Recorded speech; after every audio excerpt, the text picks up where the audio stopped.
we will listen to questions from the delegates. But to come back to Mr. Viehbacher, we're not obviously pointing our finger at you. We're not accusing you of anything.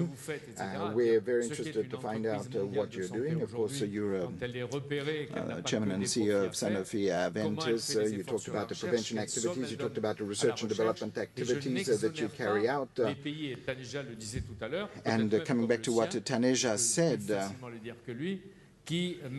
well, of course, there are certain countries where women's rights are not recognized, where there is social injustice as regards social organization. There seems to be some national responsibilities as well. Well, there are good examples in the healthcare sector. I'm not here to defend the pharmaceutical industry here, but I would like to defend WHO, and I do believe that WHO has done a lot. I was recently at WHO last Thursday, and if you take sleeping disease, well, there the infection rate has dropped by 60%. If you look at HIV, 10 years ago there was a major problem, and there was an issue relating to patents, as you know. How did we overcome this difficulty? It was not through a solution that was found at WHO, but through a world consensus that was developed. There was an agreement, a verbal agreement between pharmaceutical companies that could sell their medication at cost in countries that don't have sufficient financial resources. And then in industrialized countries, well, then the profits will come from research and development activities. So differentiated twin-track approach. And we saw an emergence of very strong non-governmental organizations that are very active. The Gates Foundation, for instance, Unitaid as well, that have created a market that didn't previously exist. So governance is not something above everything else that find solutions to all difficulties. There has to be a consensus, however.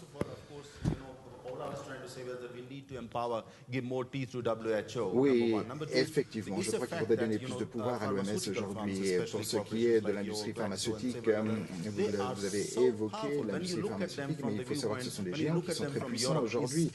Et si vous regardez leurs activités, bien évidemment, c'est très très intéressant. Mais pour ce qui est des petits pays comme le Bangladesh, lorsqu'un géant arrive chez nous, je peux vous dire que ça a un impact très très important. Et on a l'impression que ce sont des géants avec lesquels on a beaucoup de peine à traiter. Lorsque un géant pharmaceutique arrive au Bangladesh ou au Népal, vraiment, les forces en présence ne sont pas les mêmes. Et donc, on ne comprend pas toujours ce que ces sociétés pharmaceutiques font. Et c'est ça mon problème. Et ma question, c'est comment créer un système où il y a véritablement une gouvernance mondiale qui joue son rôle, une gouvernance qui est à la fois plus transparente, plus visible, et où les populations locales se rendent compte que quelque chose est fait pour elles, qu'elles se sentent protégées, donc qu'elles bénéficient directement de l'impact d'une gouvernance mondiale plus visible, plus transparente. Voilà ce que je recherche. Moi, je pense qu'il faut revenir au thème de Christophe de Margerie. Well, coming back to what Christophe de Margerie said last night, he asked the question, who should decide? That was one of the questions. And my point today is who can legitimately decide. In the healthcare sector, well, of course, national priorities are very important. Scientific issues are very important as well.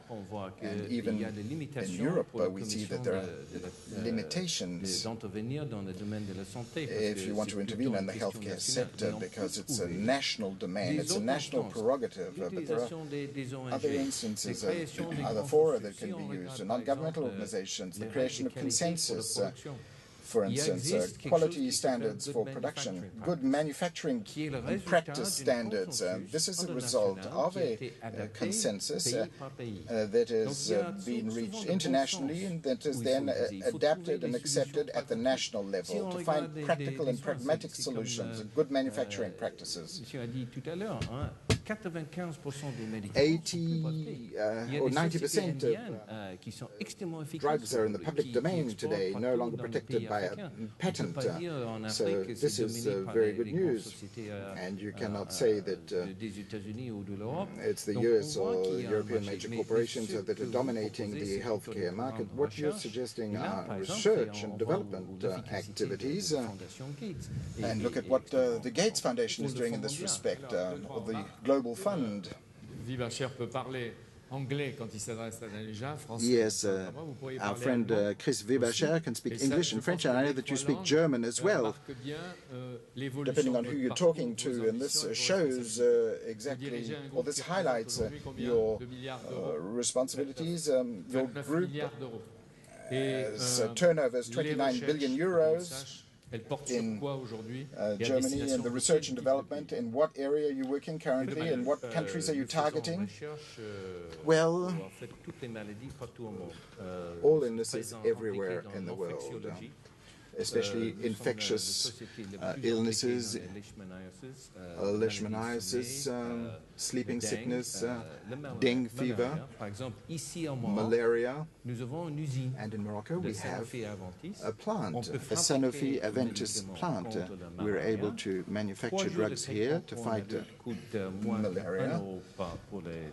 3 days treatment is less than €1. And less than 50 cents for a child. So we have developed a plant here, working for the local market, with the costs adapted to the market. And we also are working on a vaccine to fight malaria. We have a major program in this area. We have achieved some significant results also for an AIDS vaccine. And we're working with Novartis and with others, NIH in particular in the United States, in collaboration with other entities. We have just opened a plant for vaccines, endemic flu in Mexico.